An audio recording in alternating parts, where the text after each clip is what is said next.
جسے منحوس کہا جاتا ہے، اور یہ دنیا اسے قبول نہیں کرتی۔ لیکن خدا نے شاید اس کی ماں کی قسمت میں آزمائش لکھ دی تھی، اسی لیے اس کے پاس ایک ملا جلا بچہ پیدا ہوا۔ جب فضا کے ماں باپ کو پتا چلا کہ وہ ایک ایسے بچے کے باپ بن گئے ہیں تو پھر اس کے باپ نے اس بچے کو اسی وقت قتل کر دینا ہی صحیح سمجھا۔ لیکن فضا کی ماں اپنی ممتا کی ہاتھوں مجبور تھی۔ اس بچے کو 9 مہینے پیٹ میں رکھ کر پیدا کر چکی تھی، اس لیے اب وہ اس بچے کو قتل ہونے سے بچانا چاہتی تھی۔ فضا کی ماں نے نرس کو کچھ پیسے دے کر بچے کو کچھ دیر کے لیے غائب کروا دیا اور ایک مردہ بچے کو فضا کے باپ کو دکھا دیا گیا اور اسے یہ یقین دلایا گیا کہ اس کا بچہ اچانک ہی مر گیا ہے۔ فضا کا باپ تو بچے کی موت کا ہی سن کر خوش ہو گیا تھا کہ اس کے کچھ کہے بنا ہی سانپ بھی مر گیا اور لاٹھی بھی نہ ٹوٹی تھی۔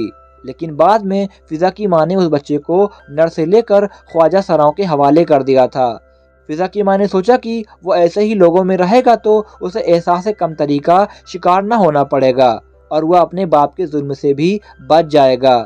فضا کی ماں نے ساری زندگی اس بات کو فضا سے بے خبر رکھا کہ اس کا کوئی اور بھائی بھی موجود ہے۔ فضا کی ماں چپکے سے ساری زندگی اپنے بیٹے سے ملتی رہیں۔ اس کا بھائی خواجہ سراؤں چھوڑ کر خود ایک فقیر بن گیا تھا۔ فضا کے بھائی کو ناچ گانے کا کام پسند نہیں تھا، اس لیے اس نے فقیر کا روپ دھارن کر لیا اور وہ مانگنے لگا۔ فضا کی ماں نے اپنی موت سے پہلے فضا کو بتا دیا تھا کہ اس کا بھائی زندہ ہے اور ساتھ ہی فضا سے وعدہ لیا کہ وہ اپنے بھائی کا خیال رکھے گی اور اس سے ملتی رہے گی۔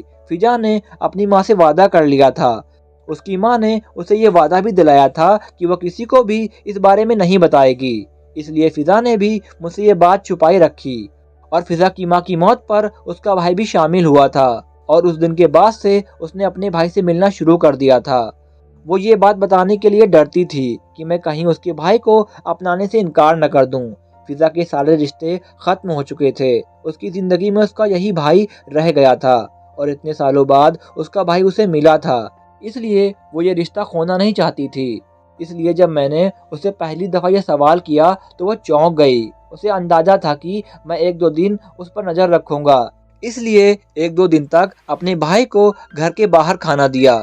لیکن جب کچھ دن گزر گئے اور فضا کو اس بات کا یقین ہو گیا کہ میں اس پر شک نہیں کر رہا ہوں تو واپس اپنے بھائی کو گھر بلانا شروع کر دیا۔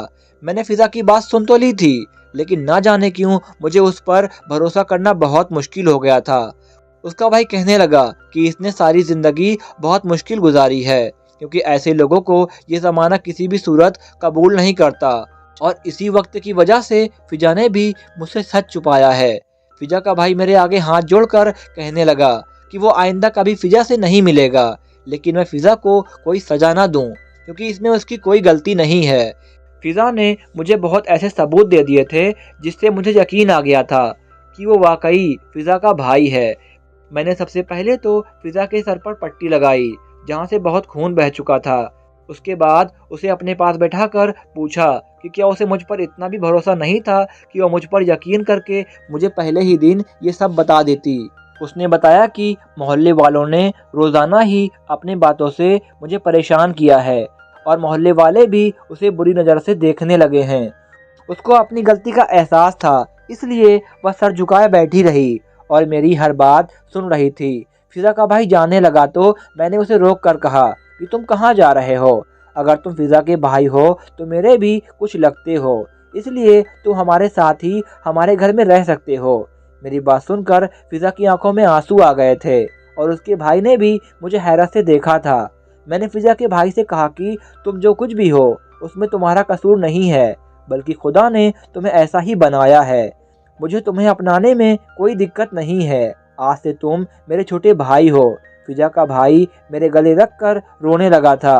میں نے فضا کے چہرے کی طرف دیکھا تو وہاں بھی خوشی کے آنسو تھے۔